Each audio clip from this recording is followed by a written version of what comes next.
मानो कि भारत की संसद यही चलती है।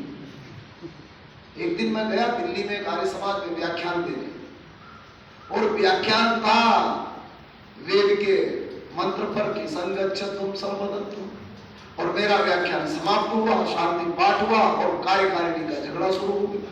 अभी तो मैं मंच से उतरा भी नहीं था, एक व्यक्ति दौड़ा दौड़ा अपनी पत्नी को लेकर के आया, बोले इसके कारण मैं यहां आया, ये आर्य समाजी है, मैं पौराणिक। उसने साफ साफ कहा।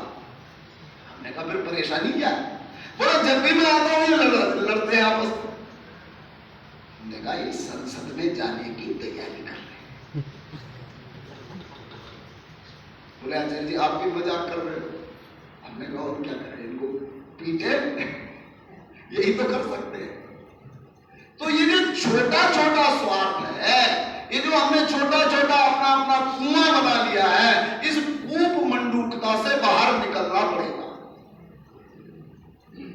हम एक आर्य समाज को देखें या हम 100 आर्य समाज को देखें, जितना पुरुषार्थ हमारे कुछ आर्यगण इस एक आर्य समाज पर कर रहे हैं, अगर ये इतना ही पुरुषार्थ इस हरिद्वार जनपद की आर्य समाजों के लिए करते तो अब तक 20 आर्य समाजों का गठन कर चुके होते। सतीश जी, आप युवा हो, मत उस परंपरा को आत्मसात करने के लिए तत्पर हो। क्या करोगे उसको आत्मसात करके? कल के दिन आप भी उसी में लगे रहोगे, वही नून तेल, वही सामग्री, वही घी और वही खत्म, और फिर आपस में लट्ठम लट्ठा। तेरे कार्यकाल में इतना बजट था, मेरे कार्यकाल में इतना हुआ, तूने इतना रंग रोगन करवाया, मैंने इतना कर। इससे आर्य समाज बनेगा क्या? मैंने इतने विद्वानों को बुलाया, तूने इतने विद्वानों को बुलाया, तूने उनको बुलाया जिनको मैंने कभी नहीं बुलाया। ये है गरीब, ये है गुना भाग, ये है जमाजोड़। तूने इसको क्यों बुलाया? ये तो नकली है। बोले तूने उसको क्यों बुलाया? वो तो नकली था। बस, और उसके बाद खत्म। इससे नहीं होगा। आपने आर्य प्रशिक्षण सत्र लगाए हैं, आपने परिश्रम किया है, आपने पुरुषार्थ किया है, उस पुरुषार्थ को फलीभूत होते हुए देखना है तो आपको प्रत्येक गांव की सूची बनानी होगी। जिस गांव में भी आपके 5 आर्यगण हैं, वहां आपको आर्य समाज गठित करना होगा। जब आप इस प्रकार कार्य करोगे, 1 वर्ष के अंदर आप 50 आर्य समाज इस हरिद्वार जनपद में गठित कर देगा। इतने सत्र आप लगा चुके हो, इतने आर्यगण आपके पास हैं, लेकिन आवश्यकता है उन पर परिश्रम करने की, उनके गांव में जाने की। यह समझती रहेगी क्या कौन सी है? आईपीएल क्या नाम है? आईडीपीएल। ये आईडीपीएल तो चलती रहेगी, आप रहोगे तब भी चलती रहेगी, और आप नहीं रहोगे तब भी चलती रहेगी आईडीपीएल। लेकिन आईडीपीएल बीएचईएल ही आर्य समाज नहीं है। इस हरिद्वार जनपद की जनसंख्या कितनी है? कभी खोजा आपने? खोजना चाहिए। उस जनसंख्या में आपने कितने गांव हुए अब तक सत्र लगाए हैं? मैंने बार बार अमित जी से कहा इसकी सूची बनाइए। किस किस गांव में 5 हैं, किसमें 10 हैं, किसमें 15 हैं, किसमें 20 हैं। एक रविवार दीजिए, एक गांव को संभालिए। जितना समय आप वहां देते हैं उतना ही समय दीजिए, उतने में ही काम बन जाएगा।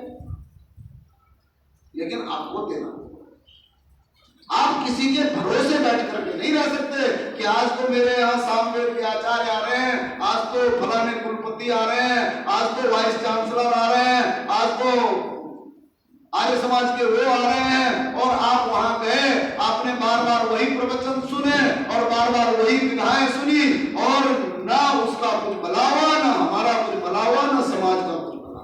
आपके पास जितना है पहले इतना लेकर के वहां तो जाइए जहां आपसे भी ज्यादा अंधकार में लोग बैठे हैं। आर्य समाज ने एक सूत्र और अपना लिया है, कहता है हम सुधरेंगे जब सुधरेगा। नारा किसने दिया था? आर्य समाज छोड़ करके आए हुए श्री राम शर्मा आचार्य ने। बोले हम सुधरेंगे जग सुधरेगा, हम बदलेंगे जग बदलेगा। जग तो नहीं बदला पर वो बदल गए। जग तो नहीं सुधरा पर वो सुधरे सुधराए सुधर गए। सुधरे सुधराए बिगड़ गए। हम बदलेंगे जग बदलेगा, हम सुधरेंगे जग सुधरेगा। क्या हम जग हैं? क्या हमारे में संसार सिकुड़ करके बैठ गया है? कौन सा सिद्धांत है? कहां से चल पड़ा है? हमारे सुधरने से जग सुधर जाएगा तो भगत सिंह तो सुधर गया था, फिर पूरा पंजाब सुधर जाता। फिर तो ऋषि दयानंद सुधर गए थे, उनके सुधरने से सारे सन्यासी सुधर जाते। चलो गृहस्थी न सुधरे, उन्होंने तो इसी हरिद्वार में पाखंड खंडिनी पताका फहराई थी। और आज हरिद्वार में क्या हो रहा है बोलो? ऋषि दयानंद के स्थापित आर्य समाज में से एक निकला, उसने आर्य समाज का पाखंड का एक पूरा किला तैयार किया। श्री राम शर्मा एक आर्य समाज के गुरुकुल से पढ़ करके निकला, उसने पूरा का पूरा व्यापार का साम्राज्य खड़ा कर दिया। सुधर गया जग? नहीं, मेरा प्रश्न सिद्धांत से है। जो आपने नारा दिया क्या हो गया? हम सुधरेंगे जग सुधरेगा। अरे हमारे सुधरने से जग सुधरता तो फिर तो जग सुधर जाना चाहिए था। नहीं, सिद्धांत ठीक नहीं है। जग को सुधारने के लिए परिश्रम करना पड़ता है, जग को सुधारने के लिए पुरुषार्थ करना पड़ता है। अरे अपने घर में उत्पन्न हुए, अपने ही रक्त से बने हुए जिनकी देह है, ऐसे बेटा बेटी को सुधारने में मनुष्य का सारा जीवन लग जाता है और तब भी वो सुधर जाए इसकी संभावना वर्तमान में तो कतई नहीं सुधर पा रहे हैं। अभी मेरे सामने एक घटना आई। चेन्नई के दो सगे भाई बहनों ने शिक्षा के लिए विदेश गए और शिक्षा के लिए विदेश गए और भाई ने मुसलमानी से शादी कर ली और भाई बहन ने मुसलमान से कर ली। दोनों हो गए मुसलमान। 2 वर्ष बाद वो लौट करके घर आए तो उनके माता पिता ने उनको बिठाया और पूछा, भाई हमने तुम्हारे पालने में, तुम्हारे खर्चे में, तुम्हारी सुविधाओं में क्या कमी की थी? अरे तुमने कुछ भी किया, अरे कम से कम तुम मुसलमान तो न होते। ध्यान देना, उन दोनों युवाओं ने कहा कि हमें मुसलमान बने हुए सिर्फ 2 वर्ष हुए। कितना समय हुआ है? लेकिन हमें कलमा पढ़ना आ गया, नमाज करनी आ गई, हमने ज़कात देना शुरू कर दिया, हम सारे मुसलमानों के नित्य कर्म को सीख गए। लेकिन आपके पास हम 22 वर्ष रहे। कितने वर्ष? 22 वर्ष रहे। आप ये बताओ आपने हमें क्या सिखाया? ये प्रश्न आप सबके पुत्र पुत्री एक दिन आपसे करेंगे, क्योंकि बनाना पड़ता है, अपने आप कोई नहीं बनता है। बुलाना पड़ता है, अपने आप कोई नहीं आता है। लाना पड़ता है। और आप अपने ही किए हुए परिश्रम को यदि चारों तरफ से सुरक्षित नहीं कर सकते, यदि चारों तरफ से उसे आगे बढ़ने के लिए प्रेरित नहीं कर सकते, तो आपका परिश्रम तो बेकार है। और यदि आप अपने ही परिश्रम को बेकार जाने दें तो बोलो बुद्धिमत्ता है क्या बुद्धिमत्ता? तो ये तो बुद्धिमत्ता नहीं। यह जो आर्य निर्माण है, यह कोई आर्य समाज का चलता हुआ जो सदियों से चला आ रहा है, ठीक है, कुछ हो न हो पर करते रहिए, उससे इसका कोई लेना देना नहीं है। यह एक अभियान ऐसा अभियान है कि जो ऋषि दयानंद की आकांक्षाओं को साकार करने के लिए तैयार किया गया है। इसका भवनों से, इसका संपत्तियों से, इसका उसके सभाओं से कि प्रतिनिधि सभा आएगी, सार्वदेशिक आएगी, वो होगी, वो होगी। बोले अब तो एक हो गए। अरे एक कहां हो गए, इनके आपस की लड़ाई खत्म होने वाली नहीं है। इस पीढ़ी में तो हो नहीं सकती। मैं लिख के दे सकता हूं, मैं सार्वदेशिक की मीटिंग में रहा हूं। सवेरे योजना बनाते थे, शाम को कागज, फिर प्लेन, फिर चले अपने घर। फिर अगले दिन अगली मीटिंग फिर हुई, फिर सवेरे से योजना बनाई और शाम को सारे कागज फाड़ के फेंक दिए। बोली आज कोई फार्मूला सॉल्व नहीं बन पाया। इसलिए साफ साफ समझिए कि आर्य निर्माण का जो ये अभियान है यह निरंतर चलाए जाने योग्य है। इसके लिए आपको प्रतिदिन परिश्रम करने की आवश्यकता है। यदि आप प्रतिदिन 1 घंटा भी इस अभियान को देते हैं, और आज तो सुविधाएं हैं, आप ऑनलाइन कर सकते हैं, आप फोन से बातचीत कर सकते हैं, आप लोगों को वहां जोड़ सकते हैं, 5 लोगों को ऑनलाइन मीटिंग कर सकते हैं, 10 की कर सकते हैं, 20 की कर सकते हैं, 100, 200, 1000 तक की मीटिंग हो रही है। हम लोग प्रतिदिन करते हैं, प्रतिदिन कार्य चलता है, कक्षाएं चलती है, आप भी कर सकते हैं। लेकिन आपको एक लक्ष्य बनाना होगा। देखिए हम लोग अजर अमर नहीं है, आज है कल नहीं है, लेकिन जब तक है तब तक तो कर ले। अगर आप ये सोच रहे हैं कि चलो अभी तो IDPL संभाल लेते हैं, जब 60 पार हो जाएंगे तब हरिद्वार संभालेंगे, और जब 80 पार होंगे तब उत्तराखंड में जाएंगे, कहीं साधना करेंगे और सारा उत्तराखंड संभाल लेंगे, तो आप कल्पना ऐसे नहीं समझता। हमें बहुत पहले किसी ने कहानी सुनाई थी। कहते एक सैनिक घोड़ा लेकर के जा रहा था, तो रास्ते में रहट चल रहा था। तो सैनिक ने रहट वाले से कहा, किसान से, बोले भाई ये आवाज बंद करो। उसने कहा क्या करना है? बोले घोड़ा पानी पिएगा। सैनिक, किसान। उसने तो तुरंत रहट बंद कर दिया। अच्छा, रहट बंद होने के बाद क्या हुआ? पानी बंद हो गया। बोले भाई घोड़े ने पानी पीना है, तो पानी बंद हो गया। तो किसान ने कहा, सैनिक तुम दमखम तो बहुत रखते हो, लेकिन सोच नहीं पा रहे हो। अगर पानी पिलाना है तो घोड़े को खटखट की आवाज सहने का प्रशिक्षण दो, नहीं तो तुम्हारा घोड़ा जिंदगी भर प्यासा ही रहेगा और प्यासा ही मरेगा। कहने का तात्पर्य यह है कि अगर आप सोच रहे हो अब तो बाल बच्चे पढ़ा लूं, अब तो घर बना लूं, अब तो परिवार चला लूं, फिर करूंगा आर्य समाज का काम, हम तो दयानंद बने नहीं, संतान को जरूर बनाऊंगा दयानंद। तो आप कल्पना हो, दयानंद ऐसे नहीं बन सकता। दयानंद का पिता आर्य समाजी ना रहा हो, लेकिन दयानंद का पिता भी कर्मठ जरूर था, परिश्रमी था, इसलिए दयानंद बन पाया। अगर पिता परिश्रमी और कर्मठ नहीं होता तो दयानंद का निर्माण नहीं हो सकता था। इसलिए हम सबको जो सिद्धांत मिले हैं ये सामान्य सिद्धांत नहीं है। इस भूमि को लोग देव भूमि कहते हैं। क्या आपने कभी सोचा इसको देव भूमि क्यों कहते हैं? ठीक है, शब्द चल पड़ा। वैसे तो सब भारत को ही देवभूमि कहते हैं। गायन्ति देवा किल गीत कानी, धन्यास्तुते भारत भूमि भागे। लेकिन यहाँ उत्तराखंड और हिमाचल यहाँ ज्यादा प्रचलित है शब्द। लेकिन क्यों है?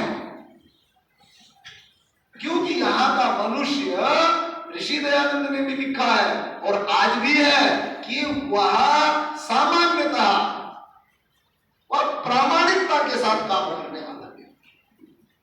चोरी चकारी इसमें बहुत कम है, लेकिन अब जैसे जैसे प्रशिक्षण मिल रहा है तो यहाँ भी बढ़ रहा है। लेकिन हाँ, निश्चित रूप से इस भूमि में रहने वालों के भीतर अंधविश्वास की पराकाष्ठा है।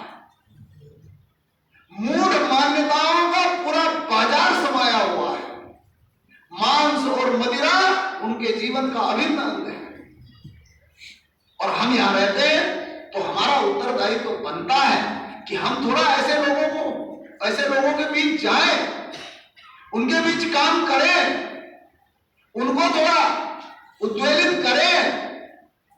अरे ऋषि मुनियों की भूमि है, यहाँ लोग तप करने आते थे, अब भी बहुत लोग यहाँ तपस्या करने आते हैं। ठीक है, वे कर पाते हैं नहीं कर पाते एक अलग विषय है, लेकिन जब आते हैं तब तो उद्देश्य पवित्र होता है। ये वानप्रस्थ आश्रम में भी लोग आते हैं, किसके लिए आते हैं? वानप्रस्थी बनने के लिए आते हैं, लेकिन नहीं बन पाते हैं क्योंकि वो वानप्रस्थ में रहने वाले लोग, विनोद जी कह रहे थे कि वहां तो राजनीति करनी शुरू कर देते। और राजनीति कहां? वास्तव में राजनीति शब्द को भी लोगों ने बदनाम कर दिया। जहां आपस की लड़ाई हो वहीं कहते थे राजनीति हो रही है। ये राजनीति नहीं है, ये तो मूर्ख नीति है। राजनीति तो बहुत बड़ा शब्द है। राजनीतिक धातु से बनता है। जिस नीति से व्यक्ति, जिस नीति से समाज, जिस नीति से राष्ट्र प्रकाशित हो, उसका नाम है राजनीति। यहां कहां प्रकाश है?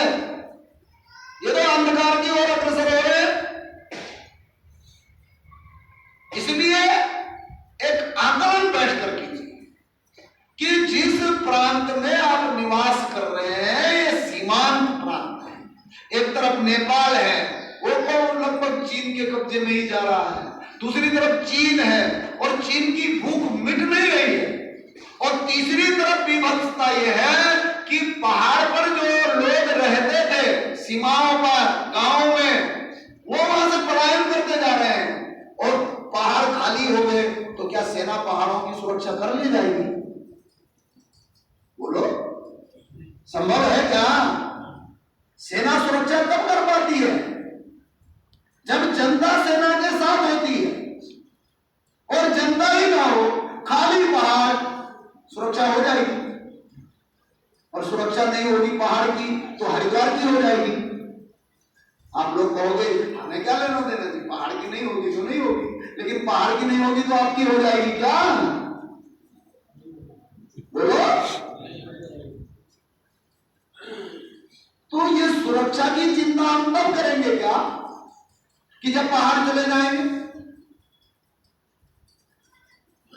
रही बात ये जो हिंदुत्ववादी संगठन है जो आज सत्ता में बैठे हुए हैं, ये तो बेचारे कहीं भ्रष्टाचार, कहीं स्वार्थ, कहीं भाई भतीजावाद, कहीं कुछ और कहीं कुछ, इसी का इनसे पूरा नहीं हो रहा है फैसला। ये तो इसी में गुत्थम गुत्था हो गए हैं। मुझे ध्यान है बचपन में प्रचारक लोग गांव-गांव जाते थे, प्रयास करते थे कहां क्या चल रहा है। आरएसएस के प्रचारक थे, झोला टांग करके जाते थे, हम भी उनके साथ थे। लेकिन आज स्थिति उनके हाथ से निकल चुकी है। अब वो नहीं कर पा रहे हैं उस कार्य को। क्यों? क्योंकि अब सत्ता की परिक्रमा करने में ही सारा प्रचारक जीवन नष्ट हो जाता है, खत्म हो जाता है। और वो चिंतित है कि क्या करें, पूर्णकालिक मिल नहीं रहे हैं, शाखा में कोई युवा आता नहीं है। और जो ये बाबा गण इस पूरे हरिद्वार ऋषिकेश में छाए हुए हैं, सोच रहे हो कि ये कुछ धर्म का भला कर लेंगे। ये तो धर्म का धंधा कर सकते हैं या धर्म की आड़ में धंधा कर सकते हैं, धर्म का भला नहीं कर सकते। तो करेगा कौन? एक बात साफ साफ समझ लीजिए कि यदि हमने किया तो होगा, और यदि हमने नहीं किया तो कोई करने वाला नहीं है। और ये जो आर्य प्रशिक्षण सत्र में आपको सिद्धांत दिए जाते हैं, ये इसीलिए दिए जाते हैं कि आप करने वाले बने। एक जाति मानव जाति, एक ईश्वर, वो नारा लगाते हैं अनेकता में एकता। हम कहते हैं नहीं, एकता में ही एकता। एक जाति मानव जाति, एक ईश्वर सर्वज्ञ निराकार चेतन सत्ता, एक धर्म ग्रंथ वेद, एक धर्म वेद की आज्ञाओं का पालन, एक उपासना पद्धति अष्टांग योग, ये जो कहने सुनने में इतना सरल है, विचार करो, आज भी 135 के लगभग करोड़ लोगों के इस देश में कितने लोगों को यह सत्य विदित है?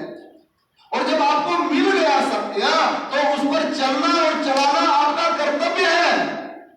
उस कर्तव्य को छोड़ करके आप इधर उधर और समय नष्ट करके अपना जीवन, थोड़ा सा काल कितना है, एक मनुष्य का जीवन होता कितने वर्ष का है? 100 साल का भी पूरा मान ले तो 25 साल तो आर्य समाज जानने और आर्य समाज बनने में लग, आर्य बनने में लग, तो 25 के बच्चे 75, उसमें आधा खाना, आधा सोना पीना, बच्चे पालना, घर चलाना, परिवार चलाना, नौकरी करना, ये सारा समय एक तरफ निकाल दो, तो आर्य बनने और बनाने के लिए कितना बचा जी? अगर आप सोचोगे कि अलग से समय निकाल करके तब करेंगे तो होने वाला नहीं है। इसलिए खटखट में ही पानी पीना सीखना पड़ेगा। प्रतिदिन आप घंटा